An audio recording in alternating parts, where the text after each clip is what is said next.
ওকে বয়স, দেখো গত ক্লাসে আমরা লাস্টের দিকে এসআই এককে এবং লিটার অ্যাটমসফিয়ার এককে আর এর মান নির্ণয় করেছিলাম। আজকে আমরা সিরিজ এককে আর এর মান নির্ণয় করব এবং সেই সাথে আমরা পড়ব ডাল্টনের আংশিক চাপ সূত্র। আংশিক চাপ কি, আংশিক চাপ সূত্রের প্রমাণ, আংশিক চাপ সূত্রের বিকল্প বিবৃতি, সেই সাথে যদি সময় থাকে গ্রাহামের ব্যাপন সূত্রটা পড়ে ফেলবো ইনশাআল্লাহ। তো এখন আজকে দেখো আমরা সিরিজ এককে প্রথমে আর এর মান নির্ণয় করতেছি।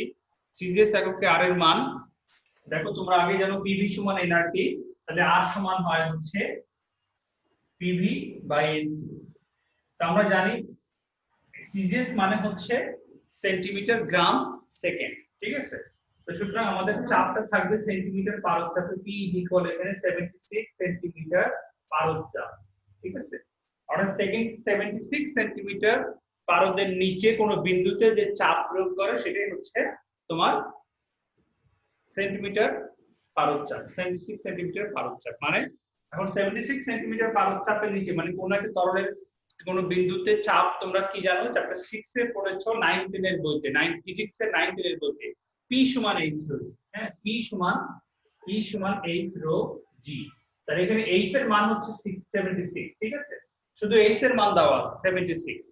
এরপরে দেখো রোদের আর হচ্ছে h রো, রো হচ্ছে ঘনত্ব 13.6, পারদের ঘনত্ব হচ্ছে 13.6 ইনটু জি মান হচ্ছে সেন্টিমিটার পার সেকেন্ড স্কয়ারে হচ্ছে 980 বা 981, এত এত হচ্ছে ডাইন পার সেন্টিমিটার স্কয়ার, ডাইন পার সেন্টিমিটার স্কয়ার। তো সুতরাং এত যেটা আসবে, কত আসবে দেখো, এত ডাইন পার সেন্টিমিটার স্কয়ার, এত আসবে। এখন দেখো এই মানগুলো আমরা এখন যদি বসাই, ভি এর মান কত হবে, ভি এর মান হবে হচ্ছে সেন্টিমিটার কিউবে, অর্থাৎ আমরা জানি 22.4 লিটার, 22.4 লিটার। এটা কিন্তু ডেসিমিটার কিউব, ডেসিমিটার কিউব আর লিটার একই জিনিস, কিন্তু সেন্টিমিটার কিউব করতে হলে আমাদের 1000 গুণ করতে হবে, অর্থাৎ এটা হবে 22.4 × 10⁻³ সেন্টিমিটার কিউব। আর n সমান হচ্ছে 1 মোল আর ই হচ্ছে 273 কেলভিন, সবার ক্ষেত্রে সমান। সুতরাং p এর মান আমরা বসাই 76 × 13.6 × 980 * v হচ্ছে 22.4 × 10⁻³ ডিভাইডেড বাই n এর ভ্যালু 1, k এর ভ্যালু 273 ইজ ইকুয়াল আসবে 8.314 × 10⁻7 আর পার কেলভিন পার মোল, অর্থাৎ 8.314 × 10⁻7 আর পার কেলভিন পার মোল, এটা আসবে। অর্থাৎ এটাই হচ্ছে সিজিএস এককে আর এর ভ্যালু। দেখো এটাই আমরা ইকুয়াল লিখতে পারি কি 8.314 জুল পার কেলভিন পার মোল। তার মানে আমরা এখান থেকে দেখে বুঝতে পারতেছি যে 10⁻7 আর সমান সমান 1 জুল, অর্থাৎ এটা একটা অবজেক্টিভ, ইম্পর্টেন্ট অবজেক্টিভ, কিন্তু 10⁻7 আর সমান 1 জুল, ঠিক আছে। অর্থাৎ 8.314 এসে এককে আমরা কিন্তু 8.314 জুল পার কেলভিন পার মোল পেয়েছিলাম, কিন্তু সিজিএস এককে আমরা পাচ্ছি দেখো 8.314 10⁻7 আর পার কেলভিন পার মোল, ঠিক আছে। তো সুতরাং এটা আমরা সিজিএস থেকে আর এসে এককে নিতে পারি সহজে। তো এই হলো তোমার লিটার অ্যাটমসফিয়ার এককে, তারপরে সিজিএস এককে এবং এসআই এককে আর এর মান নিবে। গত ক্লাসে আমরা দুটো করেছি, আজকে আরেকটা করে দেখালাম। তো বিভিন্ন এককে আর এর মান অবশ্যই মনে রাখবা, অবশ্যই খুব ইম্পর্টেন্ট, এবং বিভিন্ন ম্যাথমেটিক্যাল টার্মে তোমার বিশেষ করে লিটার অ্যাটমসফিয়ার এককের মানটা আর এসআই এককের মানটা খুব কাজে লাগে, ঠিক আছে। আর এটা তো সহজ, এসআই এককটা মনে রাখলে এটাও সহজ হবে মনে রাখতে। এরপর দেখো একটা ধ্রুবক আছে বোল্টজম্যান ধ্রুবক, হ্যাঁ বোল্টজম্যান ধ্রুবক, এটা তোমাদের বইতে দিয়ে দিচ্ছে। বোল্টজম্যান ধ্রুবকটা কি, বোল্টজম্যান ধ্রুবক, হ্যাঁ বোল্টজম্যান ধ্রুবক এটা কি, কেবি, কেবি সমান হচ্ছে আর বাই এন, আর হচ্ছে মোলার গ্যাস ধ্রুবক আর এন হচ্ছে অ্যাভোগাড্রো সংখ্যা, আর হচ্ছে মোলার গ্যাস ধ্রুবক আর এন হচ্ছে অ্যাভোগাড্রো সংখ্যা, অর্থাৎ আর হচ্ছে 8.314 আর এন হচ্ছে 6.023 × 10⁻23, এত ইজ ইকুয়াল, যেহেতু তোমার কি হবে দেখো 8.314 মানে তোমার হচ্ছে এটা 1.38 × 10⁻23 তোমার জুল পার কেলভিন আসে, 10⁻³ joule per kelvin, joule per kelvin. ঠিক আছে, অর্থাৎ 1.38 10 to power -23 joule per kelvin, এটা হচ্ছে বোল্টজম্যান ধ্রুবক। অনেক সময় অবজেক্টিভে থাকে এবং ভর্তি পরীক্ষার অবজেক্টিভ গুলোতে থাকে, কারণ এগুলো অনেক কিছু চোখ এড়িয়ে যায়, হ্যাঁ, পড়ে না, মনে রাখতে পারে না সহজে। এটা মনে রাখতে হবে, কেভি সমান R/N এ বোল্টজম্যান ধ্রুবক, এটা হচ্ছে আর এর ভ্যালু, এবং এন এর ভ্যালুটা বসায় দিয়ে আমরা ভাগ করে দিলে 1.8 10 টু পাওয়ার -23 আসে, এটা জুল পার কেলভিন, এটা হলো বোল্টজম্যান ধ্রুবক।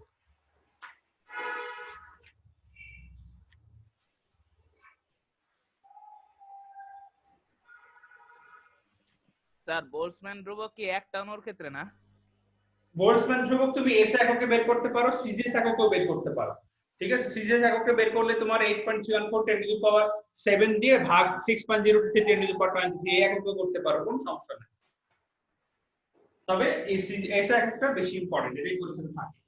এখন দেখো স্যার এটা কি একটা অণুর ক্ষেত্রে? স্যার এটা একটা অণুর ক্ষেত্রে বাইর করলে পার মলিকুল, একটা অণুর ক্ষেত্রে per molecule, joule per kelvin per molecule.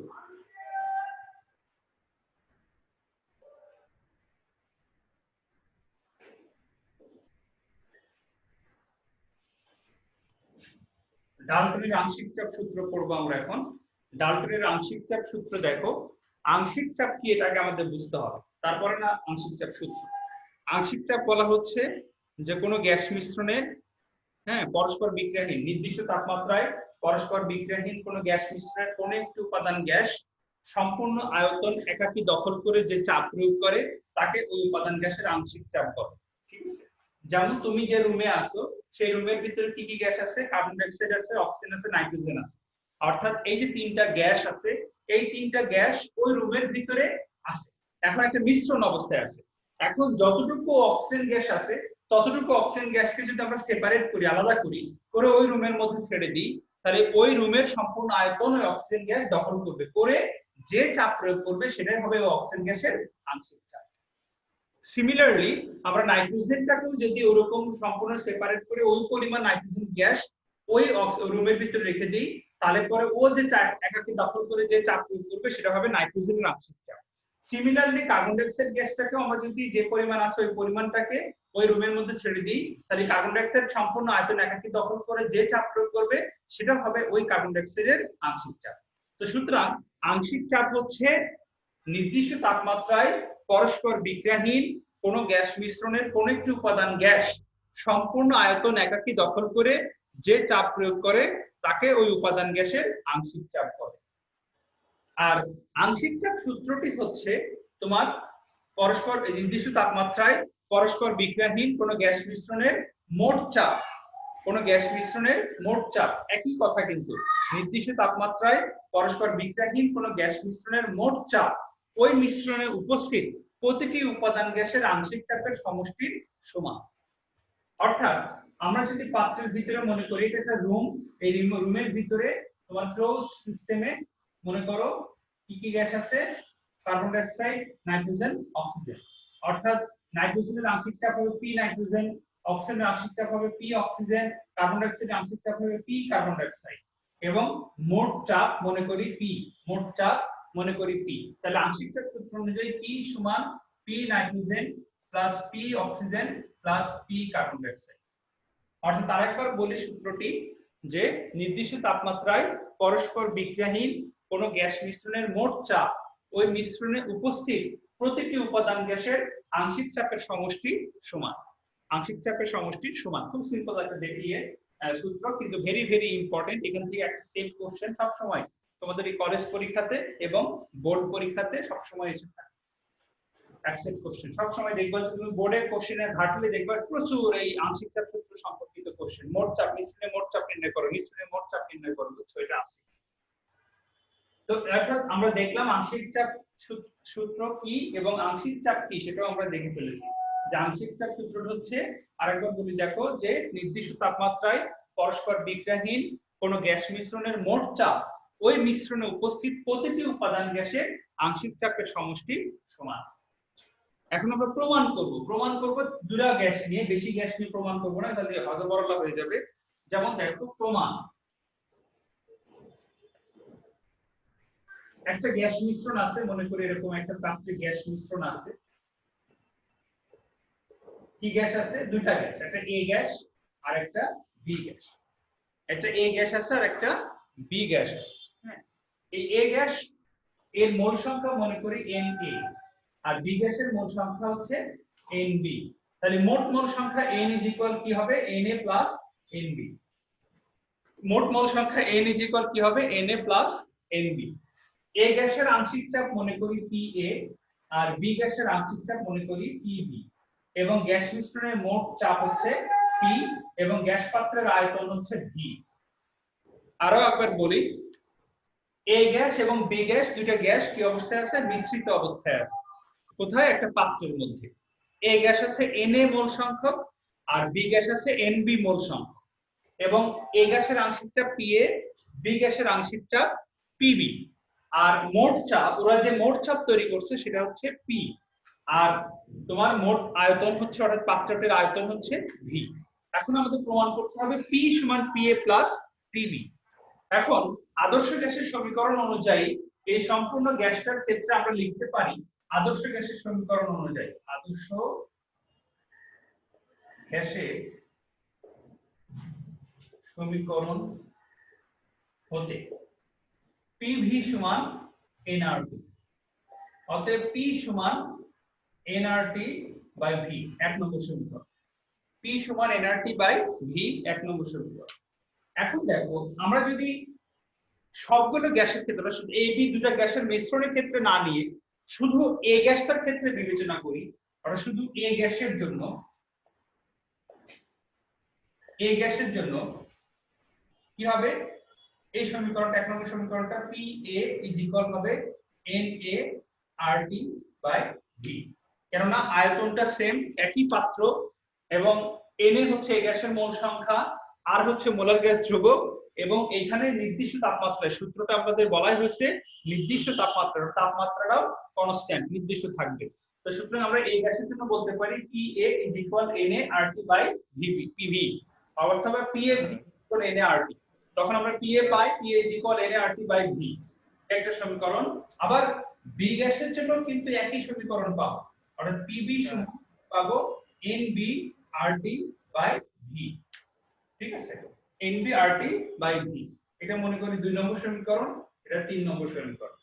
এখন 2 নম্বর সমীকরণ যোগ 3 নম্বর সমীকরণ করে পাই, হ্যাঁ, 2 এবং 3 যদি আমরা যোগ করি তাহলে আমরা পাবো PA plus PB is equal NaRT by V plus NbRT by V। তাহলে NbRT আমরা Na plus Nb, RT by V common যায়, RT বাই V, আবার Na plus Nb by is equal কি N, তাহলে ইজ ইকুয়াল আমরা লিখতে পারি NRT by V, অর্থাৎ PA plus PB is equal NRT by V। এটা আরেকটা সমীকরণ, 4 নম্বর সমীকরণ। এখন দেখো, 1 নম্বর সমীকরণ P সমান nRT বাই V, আবার 4 নম্বর সমীকরণ দেখো PA প্লাস PB সমান nRT বাই V। তাহলে nRT by V, nRT by V সেম, তাহলে যদি এই পার্টটা এই পার্টটা সেম হয় তাহলে P সমান PA প্লাস PB। এখন লিখতে পারো 1 ও 4 সমন্বয় করে, 1 ও 4 সমন্বয় করে আমরা পাই P is equal PA plus PB, অর্থাৎ P is equal PA plus PB, অর্থাৎ এটাই হচ্ছে আমাদের ডাল্টনের আংশিক চাপ সূত্র।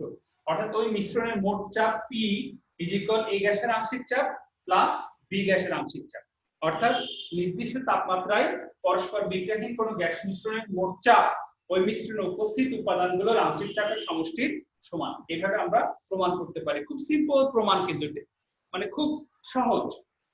জাস্ট একটা পাত্রে আমরা A B গ্যাস নিব, A গ্যাসের মোল সংখ্যা Na, B গ্যাসের মোল সংখ্যা Nb, A গ্যাসের আংশিক চাপ Pa, B গ্যাসের আংশিক চাপ Pb, এবং আয়তনটা মোট আয়তন V, এবং মোট চাপ যদি P হয়, এবং আমরা জানি মোট মোল সংখ্যা A সমান Na প্লাস Nb। এই হলো মোট কন্ডিশন।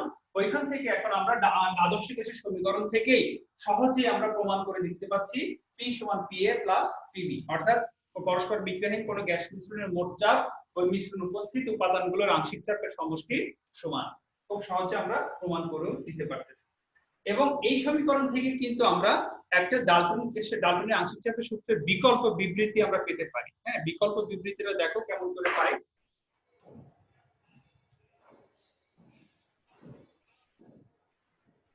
দেখো এখানে বেশ কিছু সূত্র চলে আসছে।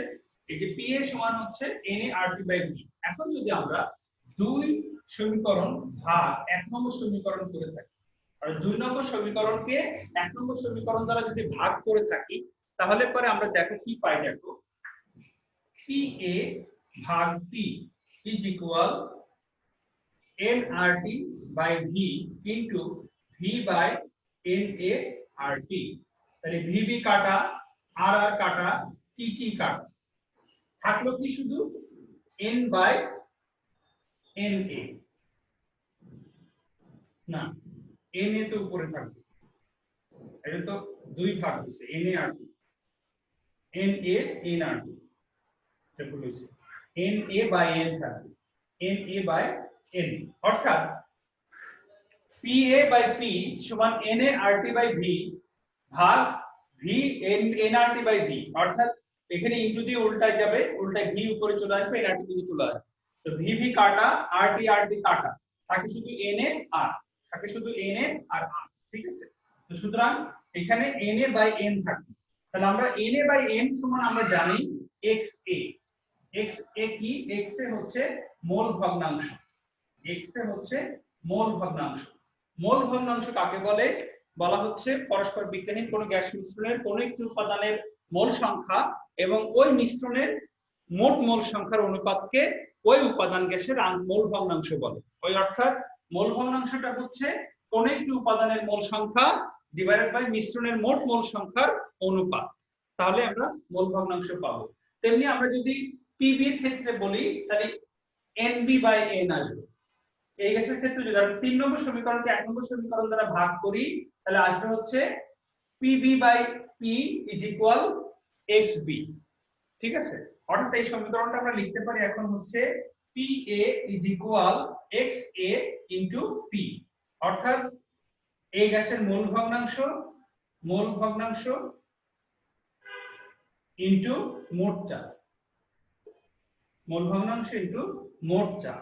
ঠিক আছে, মোল ভগ্নাংশ ইনটু মোট চাপ। অর্থাৎ কোন গ্যাসের উপাদান গ্যাসের আংশিক চাপ সেই উপাদান গ্যাসের মোল ভগ্নাংশ এবং মোট চাপের গুণফলের সমান। এটাই হচ্ছে ডাল্টনের আংশিক চাপ সূত্রের বিকল্প বিবৃতি। হ্যাঁ, যে কোনো একটি উপাদান গ্যাসের আংশিক চাপ পরস্পর নির্দিষ্ট তাপমাত্রায় পরস্পর বিক্রিয়াহীন কোনো গ্যাস মিশ্রণের কোনো একটি উপাদান গ্যাসের আংশিক চাপ ওই উপাদান গ্যাসের মোল ভগ্নাংশ এবং মোট চাপের গুণফলের সমান। এটাই হচ্ছে ডাল্টনের আংশিক চাপ সূত্রের বিকল্প বিবৃতি।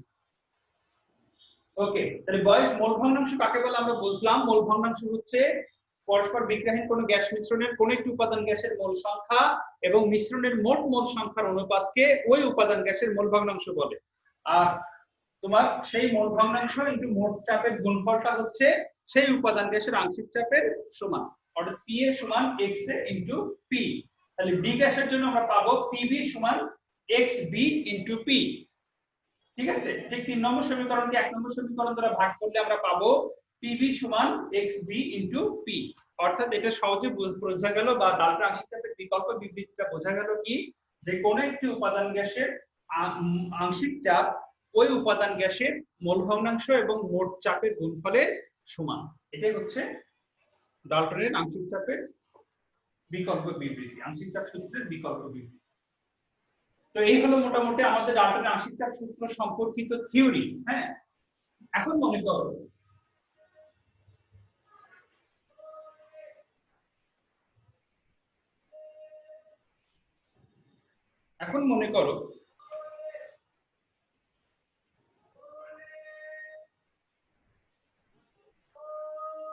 দুটো আলাদা পাত্র আছে, এখানে একটা কর্ক আছে বন্ধ করা। এই দুটো আলাদা পাত্রের কন্ডিশন, উভয় পাত্রের যদি আয়তন, যদি চাপ আংশিক চাপ P1 হয়, এর যদি V1 হয়, এর আয়তন V1, এর যদি P2, এর যদি V2 হয়, এবং তাপমাত্রা যদি উভয়ের সেম কি, হ্যাঁ, যদি তাপমাত্রা সেম থাকে, তাপমাত্রা ধ্রুবক সেম থাকে, হ্যাঁ, ধ্রুবক থাকে, তাহলে পরে এই দুটো পাত্রের আয়তন মনে করি তোমার হচ্ছে ভি। দুটো পাত্রের আয়তন ভি ইজ ইকুয়াল কি V1 প্লাস V2। ঠিক আছে, তাহলে আমরা এই সমীকরণ অনুযায়ী লিখতে পারি PV সমান হচ্ছে P1 V1 plus P2 V2, অর্থাৎ গ্যাস মিশ্রণের মোট চাপ P ইকুয়াল হবে P1 V1 plus P2 V2 ভাগ V। ঠিক আছে, এই সমীকরণের সাহায্যে আমরা সহজে কি করতে পারি, ওই গ্যাস মিশ্রণের মোট চাপ নির্ণয় করে ফেলতে পারি। যদি তোমার কি হয় এরকম দুইটা আলাদা পাত্র থাকে এবং তাপমাত্রা একই থাকে, তাপমাত্রা সেম যদি থাকে, তাহলে পরে আমরা খুব সহজেই এই সূত্রের সাহায্যে তোমার P equal P1 V1 plus P2 V2 ভাগ V এই সব, এবং তোমার হচ্ছে কি করতে হবে, আয়তন, চাপ, ঘনমাত্রা এগুলো সবই কিন্তু একটা নির্দিষ্ট তোমার হচ্ছে এককে থাকতে হবে। অর্থাৎ P1 P2 এই দুটো একটা নির্দিষ্ট এককে থাকতে হবে, V1 V2 একটা নির্দিষ্ট এককে থাকতে হবে। তাহলে পরে আমরা সহজে এখানে গুণ করে যোগ করে দিয়ে V দ্বারা মোট আয়তন দ্বারা ভাগ করে দিলেই সহজে আমরা মোট চাপ নির্ণয় করতে পারি, মিশ্রণের মোট চাপ নির্ণয় করতে পারি। আর যদি কন্ডিশন ভিন্ন হয়, অর্থাৎ তিনটা পাত্র থাকে, আলাদা আলাদা পাত্র থাকে তিনটা A B C, তখন তোমার এখানে মনে করো P1 V1 T1 নির্দিষ্ট তাপমাত্রা ভিন্ন, ঠিক আছে, এখানেও তোমার P2 V2 T2 তাপমাত্রা ভিন্ন, আর এখানকার এই পাত্রের আয়তন হচ্ছে V, মোট চাপ মনে করি P, আর তাপমাত্রা T, অর্থাৎ তাপমাত্রাও ভিন্ন। অর্থাৎ তিনটা কন্ডিশনে তাপমাত্রা কি থাকবে, যদি ভিন্ন থাকে, দুটো সেম একটা ভিন্ন তাও যদি হয়, তাও তোমার এই কন্ডিশন লাগবে। অর্থাৎ তখন যে সমীকরণটা আমরা ব্যবহার করতে পারি PV by T equal P1 V1 ভাগ T1 প্লাস P2 V2 ভাগ T2। এই সমীকরণের সাহায্যে আমরা মোট চাপ P নির্ণয় করতে পারি, অর্থাৎ মোট চাপ, মিশ্রণের মোট চাপ P নির্ণয় করতে পারি। অর্থাৎ এই কন্ডিশনে কি থাকবে, তাপমাত্রা সেম থাকবে, তখন আমরা PV সমান P1 V1 plus P2 V2 নির্ণয় করতে পারি। কিন্তু এইখানে তোমার হচ্ছে দুইটা পাত্রের, এই দুইটা পাত্রের মিশ্রণ আমরা A প্লাস B, অর্থাৎ এই দুটা মিশ্রণ যদি আমরা C পাত্রে নিয়ে যাই, হ্যাঁ ঠিক আছে, যে দুইটা পাত্রে দুটো ডিফারেন্ট গ্যাস আছে, ডিফারেন্ট কন্ডিশনে, তাপমাত্রাও ভিন্ন, এবং সেই দুটো গ্যাসকে যদি আমরা C পাত্রে নিয়ে গিয়ে মিশ্রিত করি, তাহলে পরে সেই C পাত্রের মিশ্রণের মোট চাপ নির্ণয় করো, সেই C পাত্রের মিশ্রণের মোট চাপ আমরা নির্ণয় করতে পারি সহজেই, সেটা PV by T equal P1 V1 by T1 plus P2 V2 by T2 এইভাবে করতে পারি।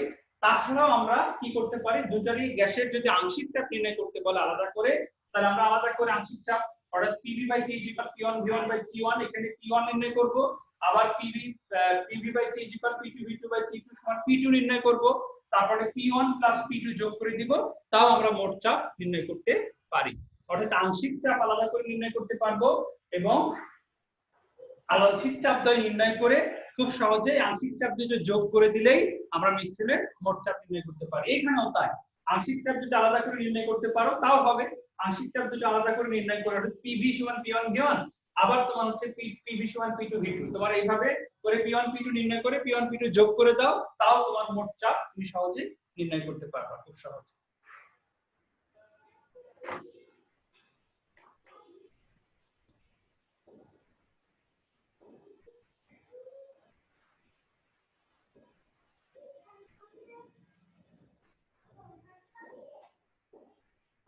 ম্যাথ আমরা করব একসাথে। এখন আমাদের দার্শনিক আংশিক চাপ সূত্র সম্পর্কিত বিষয়গুলি শেষ, থিওরিটিক্যাল বিষয়গুলি শেষ, এখন আমরা গ্রাহামের ব্যাপন সূত্র শিখব।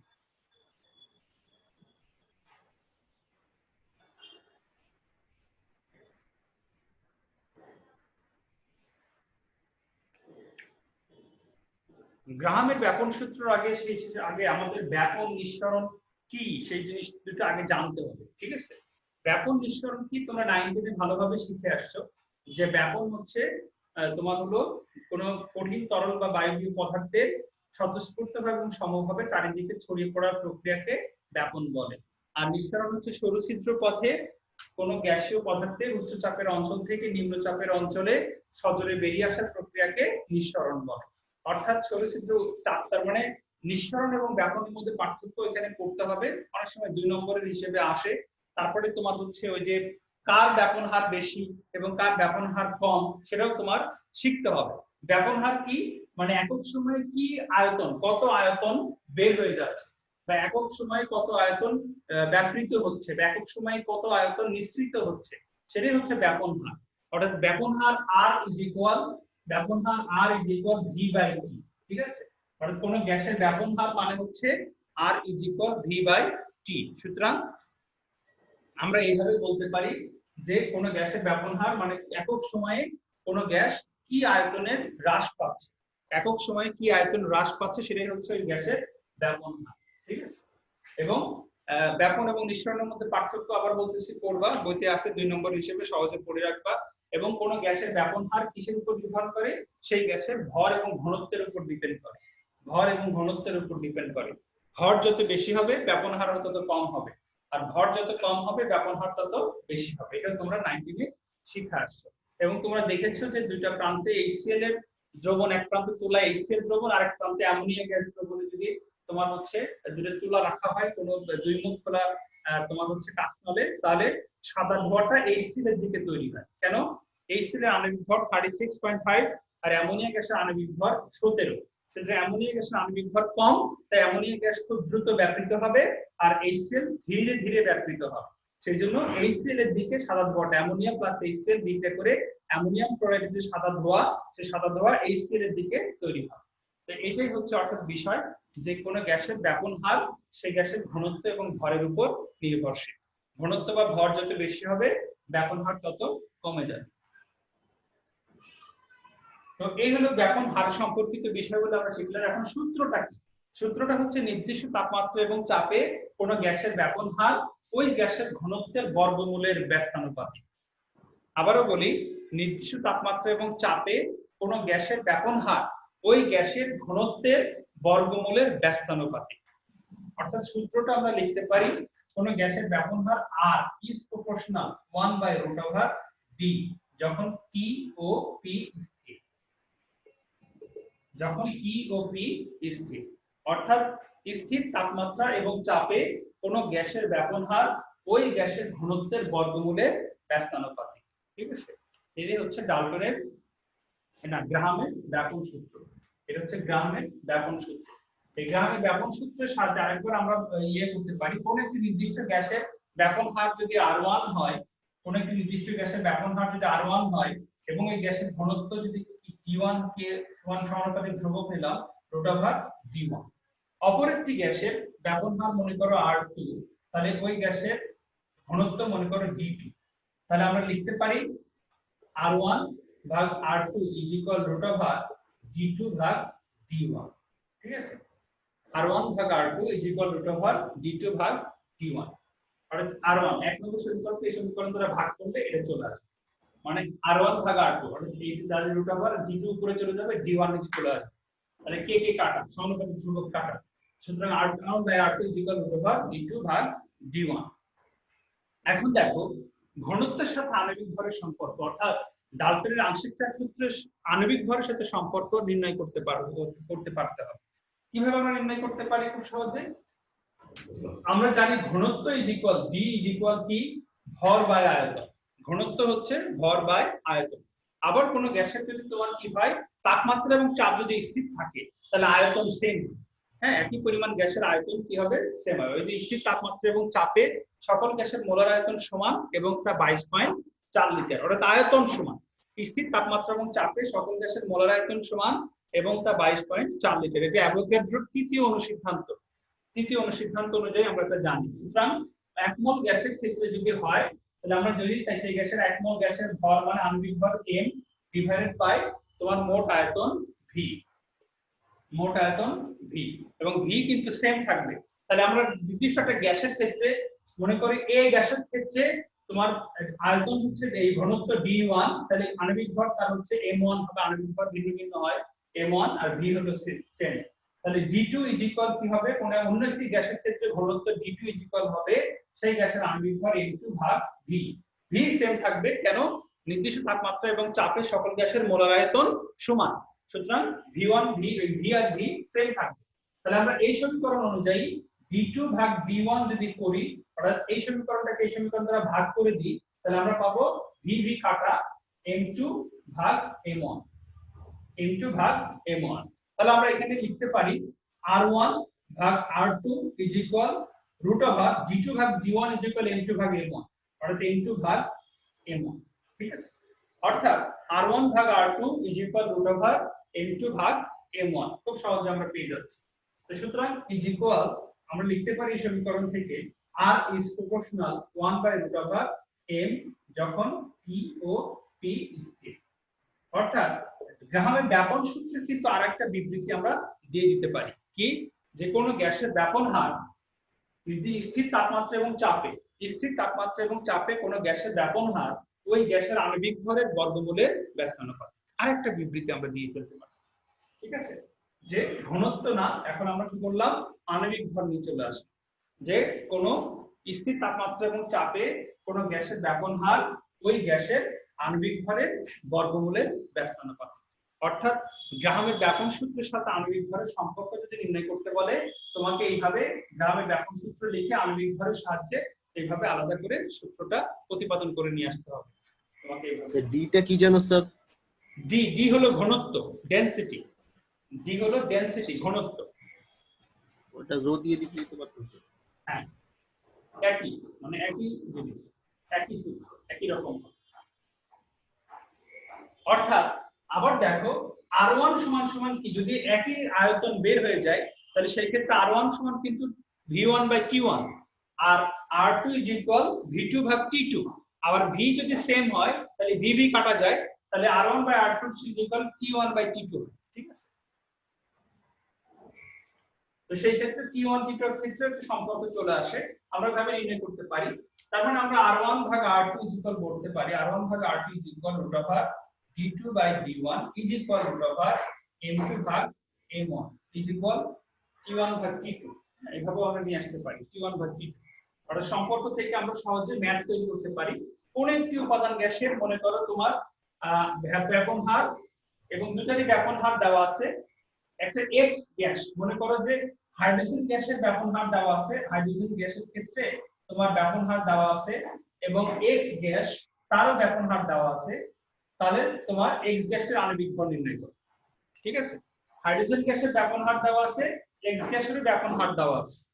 হ্যাঁ, বলা হচ্ছে যে হাইড্রোজেন গ্যাস 23 সেকেন্ডে তোমার হলো 5 ডেসিমিটার কিউব ব্যাপৃত হয়, এবং বলা হচ্ছে অপর একটি X গ্যাস তোমার হচ্ছে 25 সেকেন্ডে 10 ডেসিমিটার কিউব ব্যাপৃত হয়।